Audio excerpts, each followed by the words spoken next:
राधे राधे सभी को। जय श्री राधे, हरि बोल, हरे कृष्णा। आप सभी का स्वागत है हमारे चैनल नटखट के दीवाने में। आज मैं आपको सुनाने जा रही हूँ श्रीमद् भगवत गीता के प्रथम अध्याय। तो चलिए शुरू करते हैं भगतजनों श्रीमद् भगवत गीता का प्रथम अध्याय। धृतराष्ट्र बोले, हे संजय, धर्म भूमि कुरुक्षेत्र में एक त्रित युद्ध की इच्छा वाले और मेरे और पांडु के पुत्रों ने क्या किया है? संजय बोले, उस समय राजा दुर्योधन ने व्यूह रचना युक्त पांडवों की सेना को देखकर और द्रोणाचार्य के पास जाकर यह वचन कहा, हे आचार्य, आपके बुद्धिमान शिष्य द्रुपद पुत्र धृष्टद्युम्न द्वारा व्यूहकार खड़ी की हुई है पांडु पुत्रों की इस बड़ी भारी सेना को देखिए। इस सेना में बड़े बड़े धनुषों वाले योद्धा में भीम और अर्जुन के समान सूरवीर, सात्यक और विराट तथा महारथी राजा द्रुपद, धृष्टकेतु और चेकितान तथा बलवान काशीराज, पुरुजित, कुंती बोज और मनुष्य में श्रेष्ठ शैव्य, पराक्रमी युधामन्यु तथा बलवान उत्तमौजा, सुभद्रा पुत्र अभिमन्यु एवं द्रौपदी के पांचों पुत्र सभी महारथी हैं। हे ब्राह्मण श्रेष्ठ, अपने पक्ष में जो प्रधान है उनको आप समझ लीजिए। आपकी जानकारी के लिए मेरी सेना के जो सेनापति हैं उनको मैं बतलाता हूँ। आप द्रोणाचार्य और पितामह भीष्म तथा कर्ण के संग्राम विजयी कृपाचार्य तथा वैसे भी अश्वत्थामा, विकर्ण और सोमदत्त का पुत्र भूरिश्रवा है और मेरे लिए जीवन की आशा त्याग देने वाले बहुत से शूरवीर, अनेक प्रकार से शास्त्रों से सुसज्जित, सब के सब युद्ध में चतुर हैं। भीष्म पितामह द्वारा रक्षित हमारी वह सेना सब प्रकार से अजय है। भीम द्वारा रक्षित इन लोगों की यह सेना जीतने में सुगम है। इसलिए सब मोर्चों पर अपनी अपनी जगह स्थित रहते हुए आप लोग सभी निसंदेह भीष्म पितामह की सब ओर से रक्षा करें। कौरवों में वृद्ध बड़े प्रतापी पितामह भीष्म ने उस समय दुर्योधन के हृदय में हर्ष उत्पन्न करते हुए उच्च स्वर में सिंह को दहाड़े के समान गरज कर शंख बजाया। इसके पश्चात शंख में नगारे और ढोल, मृदंग और नरसिंह द्वारा आदि बाजे एक साथ ही बज उठे। उनका वह शब्द बड़ा भयंकर हुआ। इसके अंतर सफेद घोड़ों से युक्त उत्तम रथ में बैठे हुए श्री कृष्ण महाराज और अर्जुन ने भी अलौकिक शंख बजाए।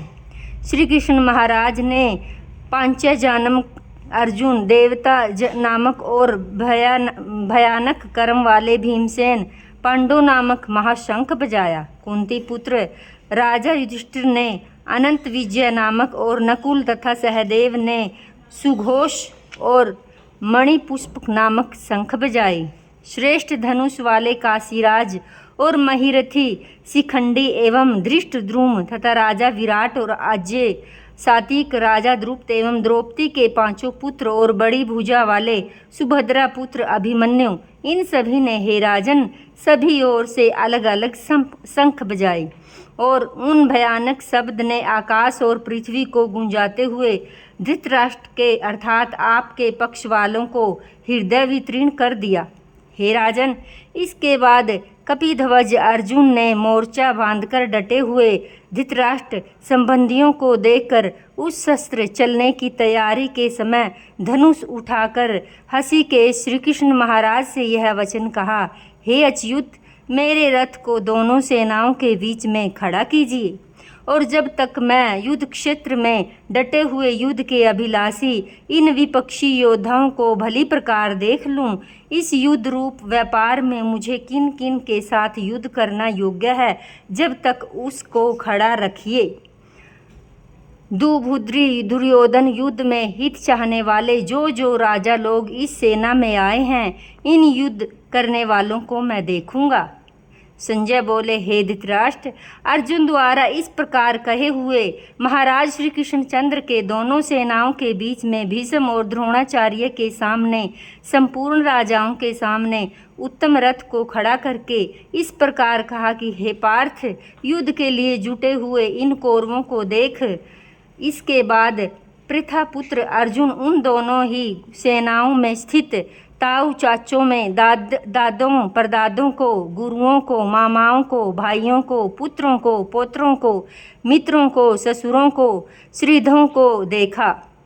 उन उपस्थित संपूर्ण बंधुओं को देखकर वे कुंती पुत्र अर्जुन अत्यंत करुणा से युक्त होकर शोक करते हुए यह वचन बोले। अर्जुन बोले, हे कृष्ण, युद्ध क्षेत्र में डटे हुए युद्ध के अभिलाषी इस स्वजन समुदायों को देखकर मैं स्थिर हुए जा रहा हूँ।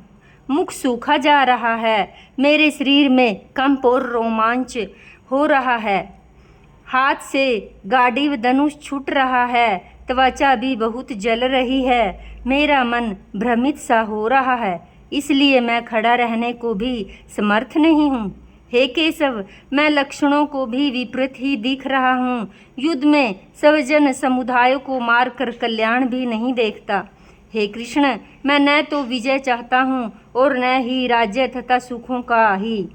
हे गोविंद, हमें ऐसे राज्य से क्या प्रयोजन है, ऐसे भोगों से और जीवन से भी क्या लाभ है। हमें जिनके लिए राज्य, भोग और सुख अभिष्ट हैं, वे ही सब धन और जीवन की आशा को त्याग कर युद्ध में खड़े हैं। गुरुजन, ताऊ, चाचे, लड़के, उसी प्रकार दादे, मामे, ससुर, पुत्र, साले और भी संबंधी लोग हैं। हे मधुसूदन, मुझे मारने पर भी अथवा तीनों लोकों के राज्यों के लिए मैं इन सब को मारना नहीं चाहता, फिर पृथ्वी के लिए तो कहना ही क्या है।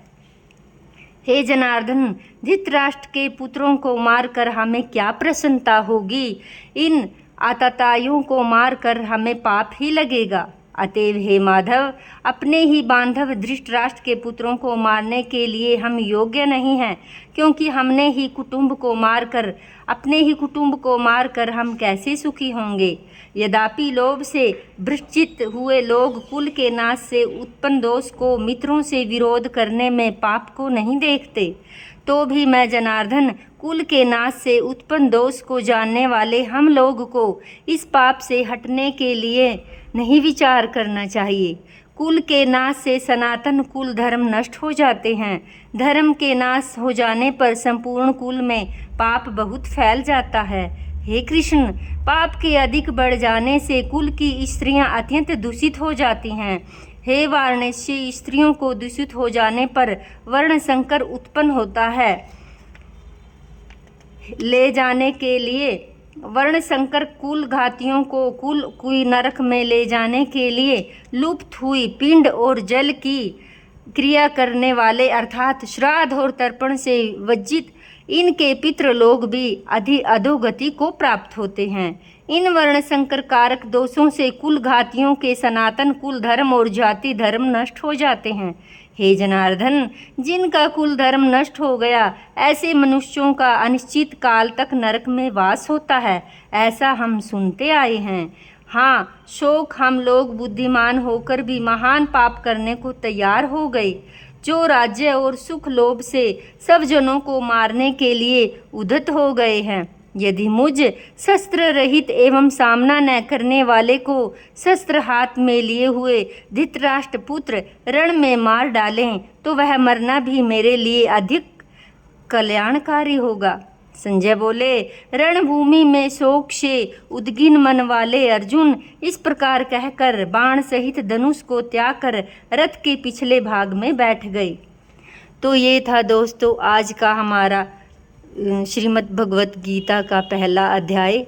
तो हम मिलते हैं दूसरे अध्याय के साथ। अगर आप हमारे चैनल पर नए आए हो तो सब्सक्राइब ज़रूर करें, और पहला अध्याय आपको कैसा लगा कमेंट बॉक्स में जाकर राधे राधे और अपनी राय ज़रूर दें। सभी को जय श्री राधे, जय श्री श्याम, हरि बोल, हरे कृष्णा।